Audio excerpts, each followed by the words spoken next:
क्या है कि ये जो देह है, ये घर है आत्मा का, ये ही वाहन है आत्मा का। आत्मा कहीं भी जाती इसी में जाती है ना, अलग से निकल करके घूम के तो नहीं आती कहीं, क्योंकि निकलेगी तो फाइनली जाएगी अपनी जगह पे।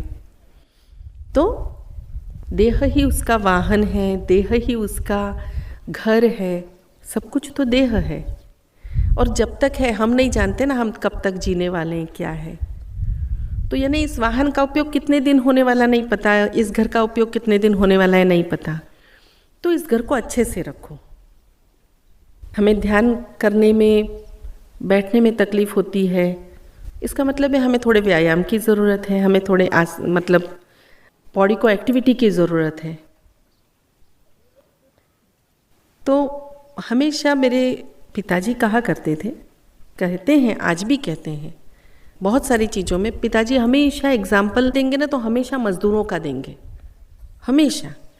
जैसे मज़दूर किसी भी उम्र में देख लो, आप खुद अपना ऑब्जर्वेशन करना, वो हमें कहते थे तो हम भी ऑब्जर्व करते थे। आप भी ऑब्जर्व कीजिए, आप भी अवलोकन कीजिए कि मज़दूर किसी भी उम्र का हो, वो आराम से आलती पालती मार के बैठ सकता है, बैठ सकता है ना, देखा होगा आप लोगों ने। वो आराम से बैठता है, क्यों? क्योंकि उसको बैठने को मेज कुर्सी मिलती कहाँ है, उसको आराम से नीचे बैठने की आदत होती है।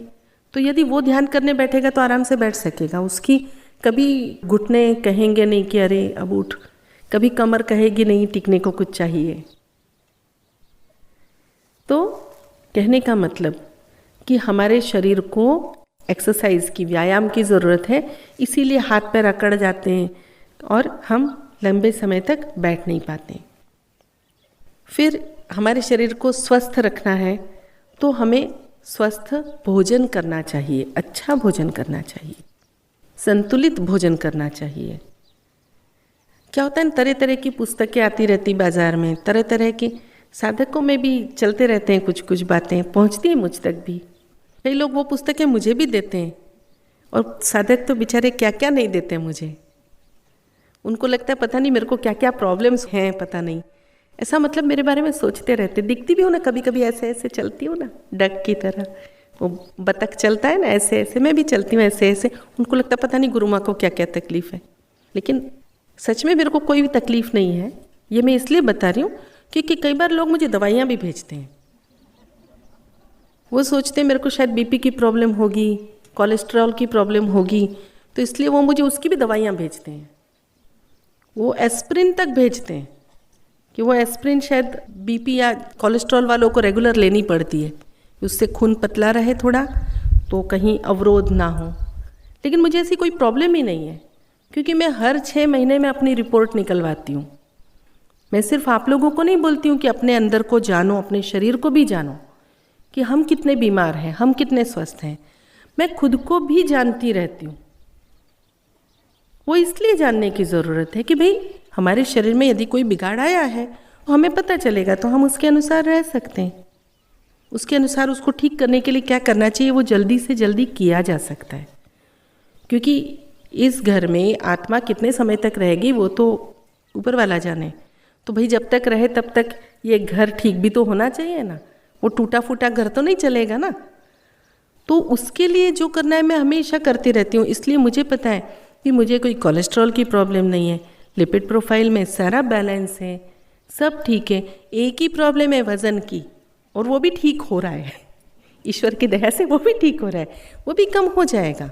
उसके लिए भी लोग मुझे पुस्तकें देते हैं, वज़न कैसे कम करना, कच्चा खाओ सच्चा खाओ, कच्चा है सच्चा, कच्चा खाना ही सच्चा खाना है, वगैरह वगैरह पुस्तकें देते हैं।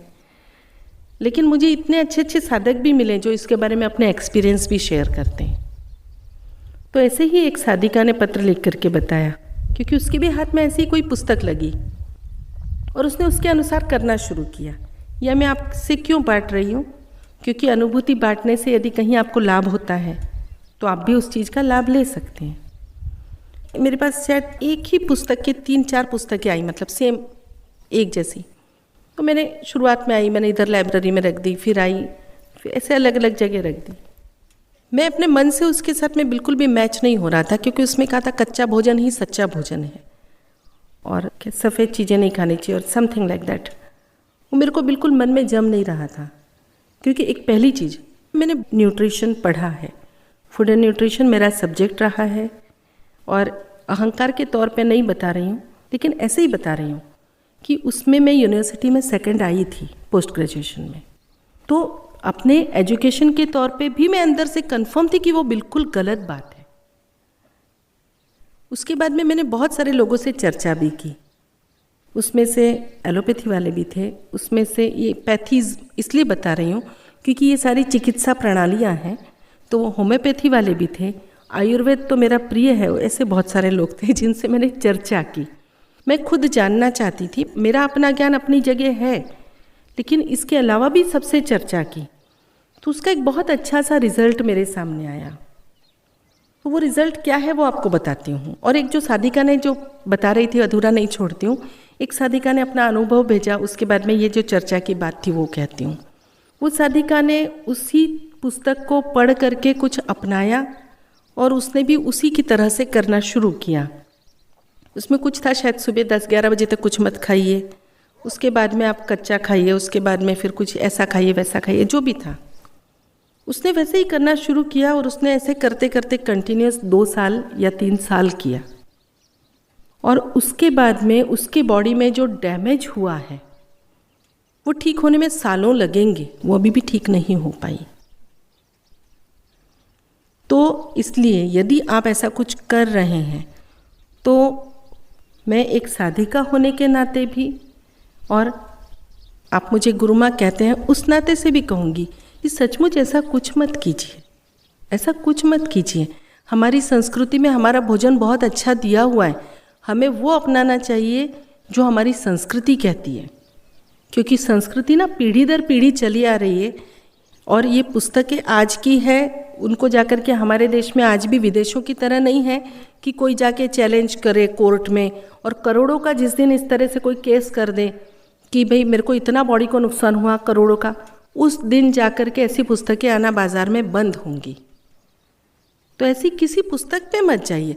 आपको सचमुच अपना वज़न कम करना है, आपको सचमुच कुछ और अपने शरीर को स्वस्थ रखना है। सिर्फ वज़न ही एक बात नहीं होती, आपके शरीर को स्वस्थ रखना है तो आप अच्छे डॉक्टर से कंसल्ट कीजिए। और संस्कृति क्यों कहती हूँ मैं बार बार, क्योंकि मैं ऐसा मानती हूँ कि जैसा देश वैसा भेष होता है ना, ऐसे बोलते जहाँ जाओ वैसे पहनो। क्यों? क्योंकि उस देश की वो आवश्यकता होती है। जैसे हम यहाँ पे साड़ी पहनते हैं या पतले कपड़े पहनते हैं, क्योंकि हमारा यहाँ का क्लाइमेट ऐसा है। लेकिन यहाँ से ही यदि हम बर्फीले प्रदेश में चले जाएं तो क्या ऐसे कपड़ों में रह सकते हैं? क्या नहीं रहेंगे। तो तब हम क्या करेंगे? तब हम वहाँ के लोगों जैसे कपड़े पहनेंगे। क्यों? क्योंकि वहाँ का वातावरण वैसा है। बिल्कुल इसी तरह से हम जहाँ जाते हैं वहाँ की संस्कृति का भोजन अपनाने की आवश्यकता होती है। तो हम भारत में रहते हैं तो हमारी भारतीय संस्कृति हमें जो बताती है ना, वो हमारे शरीर के हिसाब से सही है। और जिसमें से हमारे भारत में ही जन्मी पैथीज हैं, मतलब वो चाहे प्राकृतिक चिकित्सा हो, चाहे वो आयुर्वेद हो, चाहे वो कोई भी चिकित्सा पद्धति हो, वो आपके शरीर को ध्यान में रख करके आपको स्वस्थ रहना सिखाती है। तो आप उसे अपनाइए और उसके अनुसार, ऋतु के अनुसार भोजन कीजिए। जिस ऋतु में जो सब्जियां उगती हैं वही सब्जियां खाइए। ऑफ सीज़न वाली, यानी जो मौसम में नहीं होती है, वो सब्जियां बाज़ार में भले ही ताज़ी मिल जाएं, आप मत खाइए उन्हें। आजकल तो बच्चों को क्या, युवाओं तक को, वो तो भूल ही गए कि सीजनल कोई चीज़ होती है, क्योंकि सारी चीज़ें हर मौसम में मिलती हैं बाज़ार में। तो बच्चों को पता ही नहीं होता कि कौन से मौसम की कौन सी सब्जियां हैं, कौन से फल हैं। फिर भी कुछ जो आप जानते हैं वो आप खाइए।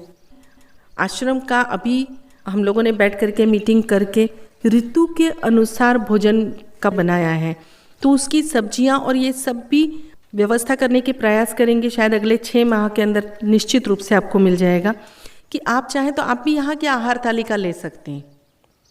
कम से कम आहार तालिका नहीं, आपको सब्जियां ही पता चल जाएं कि ये मौसम की ये सब्जी, इस महीने में ये सब्जियां खाओ, इस महीने में ये सब्जियां खाओ, इस महीने में ये खाओ, क्योंकि आश्रम में तो हम ये करने ही वाले हैं। आश्रम में तो इन लोगों को बता ही दिया कि अभी किचन गार्डन है अपना, कितना अच्छा, बहुत सब्जियां बहुत अच्छी उगती हैं। तो क्या है कि बेमौसम का भी लगाया तो भी उग रहा है। तो फिर उसको मैंने कहा बेटा अभी उगा दिया तूने, लेकिन अभी ये गवार सिंह का मौसम नहीं है, अभी नहीं उगानी चाहिए थी। अभी भिंडी का मौसम नहीं है, अभी भिंडी नहीं खानी चाहिए इन दिनों में। तो अभी की जो मौसम की सब्जियां, फिर मैंने कहा मैं तुझे लिस्ट देती हूँ, किस महीने में बीज लगाने वो बताती हूँ, उसी लिस्ट से चलो, उसी लिस्ट से यहाँ सब्जियाँ उगाओ और आश्रम में भी वही खाना मिलेगा जो मौसम में खाया जाता है। क्योंकि प्रकृति हमें उस समय वही चीज़ें देती है जो हमें खानी चाहिए। जैसे आज कहते हैं तिल गुड़ खा गुड़ गुड़ बोला, मतलब हमें तिल खाने चाहिए। तो अभी ये पूरा संक्रांत का महाराष्ट्रियन लोग महीना मानते हैं, तो ये पूरा एक महीना जो है वो रोज कम से कम तिल का एक लड्डू खाना चाहिए। और यदि यही राजस्थान है, मध्य प्रदेश है, तो वहाँ गजक बनती है तिल की और गुड़ की। तिल और गुड़ को बहुत ऐसे बड़ी सी ट्रे होती है, मतलब मैंने ये देखा हुआ है, चूँकि मैं ग्वालियर की हूँ, तो इतनी बड़ी ट्रे होती है, उसमें तिल और गुड़ रखा जाता है और लकड़ी का इतना मोटा सा वो पीस होता है।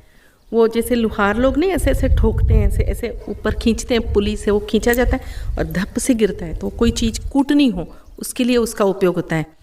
तो वैसे वो लकड़ी से वो कूटा जाता है, ऐसे धप धप धप धप। तो तिल और गुड़ कूटे जाते हैं, फिर उसको पलटते हैं, फिर उसको पलटते हैं, ऐसे गजक बनती है। आप लोगों में से कई लोगों ने शायद गजक खाई भी होगी। तो वो इस तरह से बनती है और ये पद्धति से बनी हुई गजक स्वास्थ्य के लिए श्रेष्ठ है। इन दिनों में यदि आपको गजक मिल जाए तो भी रोज़ एक गजक खानी चाहिए, स्वास्थ्य के लिए बहुत अच्छी है। मोटापे की चिंता मत कीजिए। नहीं, ये इसलिए कहती हूँ कि सच में ये मॉडर्न जो न्यूट्रिशन बोलने जो मैं सीखी हूँ उसमें से कुछ चीज़ें एडप्ट करने जैसी हैं, सीखने जैसी, और कुछ चीज़ें जो है ना वो कहीं ना कहीं मेल नहीं खाती हैं और कहीं कहीं तो कुछ कुछ चलता रहता है। अभी लोगों को पतला होना होता है तो वो बिल्कुल भी तेल घी खाना बंद कर देते हैं। बच्चों को, अभी यूथ को पूछो, जवानों को पूछो, घी कैसा होता है? अरे मुंह क्यों बनाते हो? घी में बहुत फैट होता है।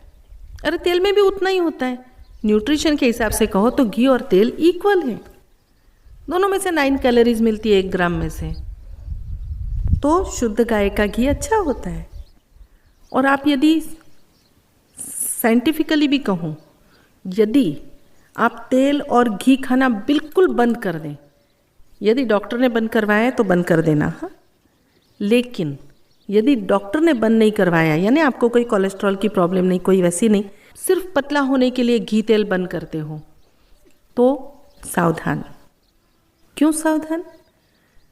तेल और घी सिर्फ मोटापा नहीं बढ़ाते हैं, इसका बहुत उपयोग है शरीर में। तेल और घी ये दोनों स्निग्धता देते हैं। स्निग्धता समझते हो ना? इन दिनों में जब आपको ड्राई लगती है स्किन तो आप क्या करते हैं? घर के बड़े बूढ़े क्या बोलते हैं? थोड़ा तेल लगा करके नहा, या नहाने के बाद ही तेल लगा लें। और जो आधुनिक है वो लोग क्रीम लगाते हैं ना। वो क्रीम दिन में 10 बार लगाओ ना, वो असर नहीं करेगा। जो तिल का तेल आप लगा करके 10-15 मिनट रुक करके और नहाने का इफेक्ट होगा। आपकी स्किन पूरी दिन मुलायम बनी रहेगी, कोई क्रीम लगाने की ज़रूरत नहीं पड़ेगी। तो तेल और घी ये आपको अंदर से स्निग्धता बनाए रखता है। आपकी स्किन खराब ही क्यों हो, आपको ज़रूरत ही क्यों पड़े? ये सारी ना एडवर्टाइजमेंट होती है बेटा, विज्ञापन होते हैं। उनको तो अपनी कंपनी का माल बेचना होता है, तो वो लोग तरह तरह के विज्ञापन देते हैं, लेकिन हमें तो अपना जानना चाहिए ना। तो तेल और घी दिन भर में 1 चम्मच, 1 टीस्पून गाय का घी जरूर खाना चाहिए। ये आप सबके लिए अच्छा है। बॉडी की अंदर की स्निग्धता बनाए, शरीर के अंदर की स्निग्धता बनाए रखता है। हमारी चमड़ी सिर्फ अच्छी नहीं रखता है। आपको क्या लगता है कि स्निग्धता की आवश्यकता सिर्फ चमड़ी को है? अंदर की जो नसें हैं उसका क्या? हमारी जो वेन्स हैं, हमारे आर्टरीज हैं, खून की जो रक्तवाहिनियां हैं, उसका क्या, उसको भी तो चाहिए। यदि आप ये सब बंद करेंगे तो दूसरे दोष आ जाएंगे आपके शरीर में, दूसरी प्रॉब्लम्स आ जाएंगी, दूसरी बीमारियां आ जाएंगी। तो ऐसे सब चीज़ों से बचना है तो ऐसी स्ट्रिक्ट डाइट से बचिए कि आपने घी बंद कर दिया, आपने तेल बंद कर दिया, बिल्कुल नहीं। आप भी खाइए, बैलेंस में खाइए और वॉक कीजिए ना आप। सबसे अच्छी बात क्या है पता है, अभी तो इतनी सारी जगह अपने आश्रम बन रहे हैं, तो सप्ताह में एक बार आश्रम जाने का, 2-4-6 चक्कर लगाने के, तो आपका वैसे ही जो एक्स्ट्रा फैट वगैरह जम गया होगा ना, तो उतर जाएगा। रोज भी आधा घंटा चलिए ना, घूमिए ना। ये जो फट से रिक्शा रुका करके रिक्शा में बैठ के जाते हैं, थोड़ा चलिए। इस बारे में मुंबई वालों को काफ़ी चलने की आदत होती है, झटपट चलते हैं वो लोग, बहुत अच्छा फास्ट चलते हैं। तो चलिए, चलने की आदत डालिए, स्वस्थ रहिए, स्वस्थ खाइए। और मेरा पूरा प्रयास रहेगा, आज ही वो डाइट फाइनल करने के लिए मेरे पास आई हुई है, जनवरी फरवरी मार्च, लेकिन पूरे साल भर की आ जाएगी। तो आप कुछ दिन इंतज़ार कीजिए, उसके बाद में आप चाहेंगे तो आपको वहाँ से एक कॉपी मिल जाएगी। तो आप ना कम से कम अपने घर पे उसके अनुसार चलिए। मैं ये नहीं कहती आप वो ही खाइए, वैसे ही कीजिए, लेकिन कोशिश तो हो सकती है। स्वस्थ रहने का प्रयास तो किया जा सकता है। तो स्वस्थ रहिए, ये स्वस्थ रहेंगे ना तो ही आपके वो जो चक्र है ना शुरुआत के, वो दोनों काफ़ी क्लियर रहने में मदद मिलेगी। तो स्वस्थ रहिए, अच्छा भोजन खाइए। और सबसे महत्वपूर्ण बात, जो मांसाहारी पशु होते हैं ना, जैसे सिंह है, शेर है, बिल्ली है, ये मांसाहारी, और भी बहुत सारे हैं, मैं कुछ नाम ले रही हूँ सिर्फ। उनका जो पेट, उनका इंटेस्टाइन, उनका पाचन तंत्र मांसाहार के लिए बना है। और जो शाकाहारी पशु होते हैं, गाय, भैंस, बकरी, उनके जो पाचन तंत्र है ना, वो घास, पत्तियाँ, ये सब खाने के लिए बना है। लेकिन जो मानव है ना, उसका जो पाचन तंत्र है वो ना तो मांसाहारियों जैसा है, ना ही शाकाहारी पशुओं जैसा है, इन दोनों जैसा नहीं है। क्योंकि हजारों साल बीते जब से मानव ने पकाया हुआ अन्न खाना शुरू किया, यानी भोजन पका करके खाना शुरू किया, तो धीरे धीरे धीरे धीरे करके जो शरीर में जो बदलाव आए मानव के, आदिकाल के मानव से आज के काल के मानव में जो बदलाव आए, तो हमारे जो आज का पाचन तंत्र है ना, वो सिर्फ पका हुआ खाना हजम कर सकता है। इसलिए जब हम कहते हैं काचू है साचू, बिल्कुल नहीं। क्योंकि जब हम कच्चा खाएंगे वो हमारे अंदर डाइजेस्ट ही नहीं होगा, और जब वो डाइजेस्ट ही नहीं होगा तो क्या होगा, हमने यहाँ से खाया और यहाँ से निकाला, तो शरीर को क्या मिला, उसमें से 1% विटामिन्स मिलते हैं मुश्किल से, क्योंकि डाइजेस्ट कर ही नहीं पाए। तो धीरे धीरे शरीर आपका वीक होता जाएगा, बाहर से ना भी लगे, अंदर से आपका सिस्टम वीक हो जाएगा। तो वो सिस्टम को वीक मत कीजिए, पका हुआ खाना खाइए और सही तरीके से बना हुआ खाना खाइए। एक बार मुझे ऐसे लगा, क्योंकि हम महाराष्ट्र में साधा वरण, मतलब गुजराती में कहते हैं मोड़ी दाल, मतलब फीकी दाल जस्ट पका के उसमें हल्दी, थोड़ा नमक, गुड़ वगैरह डालते हैं, थोड़ी हींग डालते हैं, अरहर की दाल को, वो साधा वरण होता है। तो मैं सोचती थी शायद ये बेटर होता होगा डाइजेशन में। तो ऐसे ही मैंने बात की तो पता चला नहीं, उससे ज़्यादा वही दाल पचने में हल्की तब होगी जब उसके ऊपर छौंक लगाई जाएगी, जब उसको बघार लगाई जाएगी। क्यों? वो लगाना यानी जैसे इंसान को संस्कार देना होता है ना, वैसे दाल को संस्कार दिया तो वो सुपाच्य हुई। तो आप हमारी संस्कृति के हिसाब से भोजन कीजिए, अपने वो 2 चक्रों को अच्छे कीजिए, और बाकी आपका समर्पण का स्प्रे और गुरु शक्तियों का डंडा आप सबको बहुत अच्छे से विकसित होने में सहायता करे। इसी शुद्ध इच्छा के साथ जय बाबा स्वामी।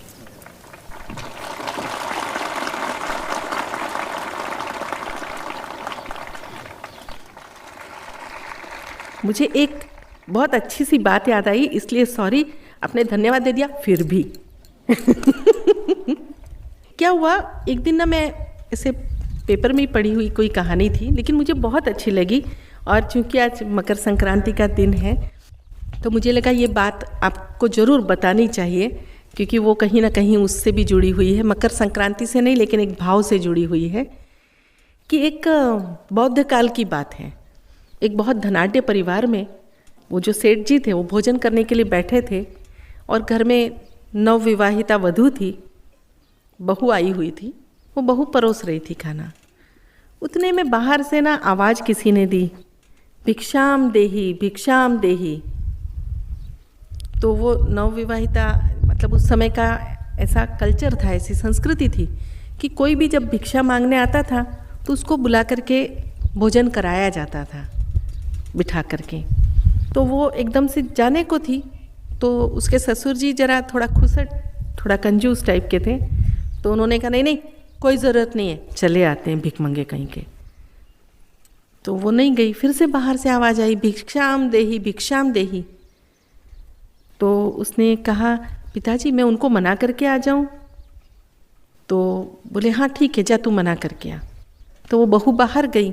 उसने सोचा ना बार बार वो आवाज़ लगाते रहेंगे, ये सोच करके कि शायद सुनी नहीं आवाज़, तो इसलिए वो गई बाहर बताने के लिए। उसने कहा प्रणाम, वो क्या है ना, अभी मेरे ससुर जी बासी भोजन खा रहे हैं, तो बस इतना ही बोली।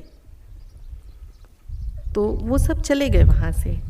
लेकिन ससुर जी को बहुत क्रोध आया, इसने ऐसा क्यों बोला बासी भोजन खा रहे, मैं तो ताज़ा भोजन खा रहा हूँ, इसकी हिम्मत कैसे हुई ऐसे बोलने की कि मेरे ससुर जी बासी भोजन खा रहे हैं। तो ससुर जी को बहुत क्रोध आया, तो उन्होंने तुरंत बोले नई नवेली दुल्हन अपने आप को समझती क्या है। और उसने उसके पिताजी को बुलाया और 2-4 प्रतिष्ठित लोगों को बुलाया कि देखो इसने मेरा अपमान किया है, बाहर के लोगों को बता रही झूठ झूठ कि मैं बासी भोजन कर रहा हूँ। तो मतलब या तो इसको संस्कार दिए जाएं कि कैसे रहना चाहिए बहू की तरह, और या फिर इसे चाहे तो इसके पिता घर ले जाएं। ऐसे क्रोध में उन्होंने वो प्रतिष्ठित लोगों को, उसके माता पिता को बुलाया और पूरी बात बताई, ऐसे ऐसे हुआ। और मैंने इसको बोला कि कुछ नहीं है तो चले आते हैं हमेशा ही मांगने के लिए, तो मना कर दो। तो उसने कहा मैं मना करती हूँ, और जाके ऐसा मना किया, मेरे ससुर जी बासी भोजन कर रहे हैं। तो बहू के पिता ने पूछा बेटा तूने ऐसा क्यों बोला कि मेरे ससुर जी बासी भोजन कर रहे हैं? तो बहू ने कहा पिताजी मुझे क्षमा कीजिए, दरअसल क्या है ना कि हम सबको ही जो जन्म मिला है और हम जहाँ हैं वो हमारे पिछले जन्मों के कर्मों से हैं, इसलिए आज हम जो भी खा रहे हैं वो सब बासी है, पिछले जन्म के कारण है। और यदि हमें इस जन्म में कुछ अच्छा करना है तो हमें इस जन्म में कुछ अच्छे काम करने पड़ेंगे ना, तो हम ताज़ा भोजन करेंगे, अभी तो हम बासी खा रहे हैं। बस वही तो मैं कहना चाह रही थी। वो भी समझ गए कि बासी भोजन खा रहे हैं मतलब पिछले जन्मों के पुण्य के कारण खा रहे हैं। तात्पर्य को ससुर जी भी समझ गए और तुरंत उन्होंने अपना नज़रिया बदला और उन्होंने दान धर्म करना शुरू किया, अच्छे कार्य करना शुरू किया। तो आज मकर संक्रांति है और आज हम सब मन में एक संकल्प कर सकते हैं कि हमारे जितने भी आश्रम बन रहे हैं, सभी आश्रमों में हमारी तरफ से कम एक एक ईंट तो लगे। हम इतना तो ताज़ा भोजन करेंगे अवश्य। बस इसी के लिए ये कथा भी सुनाई और मुझे दरअसल बहुत अच्छी लगी थी, उसका भाव बहुत अच्छा लगा था। तो सचमुच बासी भोजन के कारण आज हम इधर हैं, लेकिन आगे ताज़ा भोजन हम लोग अवश्य करेंगे। जय बाबा स्वामी।